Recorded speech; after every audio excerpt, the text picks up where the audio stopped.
Hi friends, welcome to my YouTube channel. ಎಲ್ಲರೂ ಹೇಗಿದ್ದೀರಾ?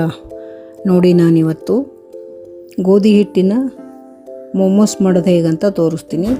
ಗೋಧಿ ಹಿಟ್ಟಿನ ಪೂರಿಕ್ಕಿಂತ ಚಿಕ್ಕದಾಗಿ ಲಟ್ಸಿ ಇಟ್ಕೊಂಡಿದ್ದೀನಿ. ನೋಡಿ, ತರಕಾರಿ ಎಲ್ಲ ಫ್ರೈ ಮಾಡ್ಕೊಂಡು ಇಟ್ಕೋಬೇಕು. ಬೀನ್ಸು, ಕ್ಯಾರೆಟು, ಕ್ಯಾಪ್ಸಿಕಮ್ ಮತ್ತು ಮಶ್ರೂಮ್ ಎಲ್ಲನೂ ಸಣ್ಣಗೆ ಹೆಚ್ಚಿ ಫ್ರೈ ಮಾಡಿಟ್ಟಿದೆ. ಎಣ್ಣೆಲೆ ಫ್ರೈ ಮಾಡಬೇಕು, ನೀರು ಹಾಕಬಾರ್ದು. ಆಮೇಲೆ ಲಾಸ್ಟಲ್ಲಿ ಸೋಯಾ ಸಾಸ್ ಹಾಕಿ ಚೆನ್ನಾಗಿ ಮಿಕ್ಸ್ ಮಾಡಬೇಕು. ಮಿಕ್ಸ್ ಮಾಡಿ ಇದನ್ನು ರೆಡಿ ಇಟ್ಕೋಬೇಕು ಮೋಮೋಸ್ಗೆ.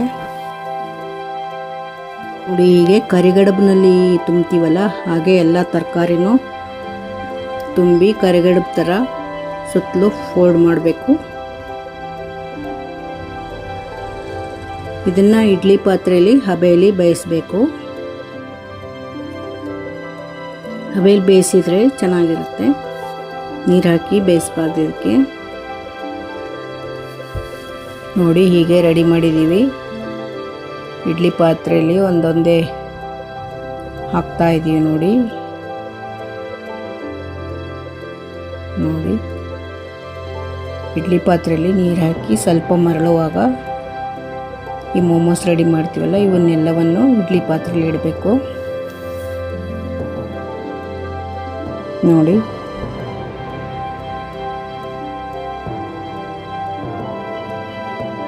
ಈ ಪೂರಿಕ್ಕಿಂತ ಸ್ವಲ್ಪ ಕಡಿಮೆನೇ ಚಿಕ್ಕದಾಗಿ ಲಟ್ಟಿಸ್ಕೊಂಡಿರಬೇಕು. ಅಥವಾ ಒಂದು ಚಪಾತಿ ಲಟ್ಟಿಸಿ ದೊಡ್ಡದಾಗಿ ಲಟ್ಟಿಸಿ ಒಂದು ಮುಚ್ಚಳ ಬಾಕ್ಸ್ ಮುಚ್ಚಳ ತೊಗೊಂಡು ಒಂದೇ ಸಮನಾಗಿ ಕಟ್ ಮಾಡ್ಕೊಂಡಿರಬೇಕು. ಚೆನ್ನಾಗಿರುತ್ತೆ. ಗೋಧಿ ಹಿಟ್ಟಿಂದನೇ ಮಾಡಿರೋದು.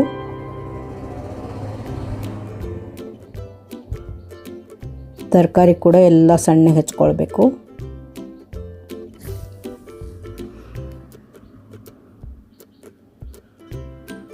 ಕ್ಯಾರೆಟ್, ಬೀನ್ಸ್, ಕ್ಯಾಪ್ಸಿಕಮ್, ಮಶ್ರೂಮ್ ಎಲ್ಲನೂ ಹೆಚ್ಕೊಂಡಿದ್ದೆ.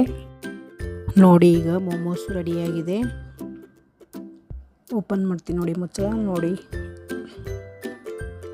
Almost all ಬೆಂದ್ಬಿಟ್ಟಿದೆ. ಹಬೆಯಲ್ಲೇ ಬೆಂದಿದೆ. ಒಂದು 5ರಿಂದ 7 ನಿಮಿಷ ಇಡಬೇಕು ಮೀಡಿಯಮ್ ಫ್ಲೇಮಲ್ಲಿ. ಜಾಸ್ತಿ ಹೈ ಕೂಡ ಇಡಬಾರ್ದು ಗ್ಯಾಸು. ನೋಡಿ, ತೆಗೆದು ನಾನು ಸರ್ವ್ ಮಾಡ್ಕೊಳ್ತಾ ಇದ್ದೀನಿ ಒಂದು ಪ್ಲೇಟ್ಗೆ.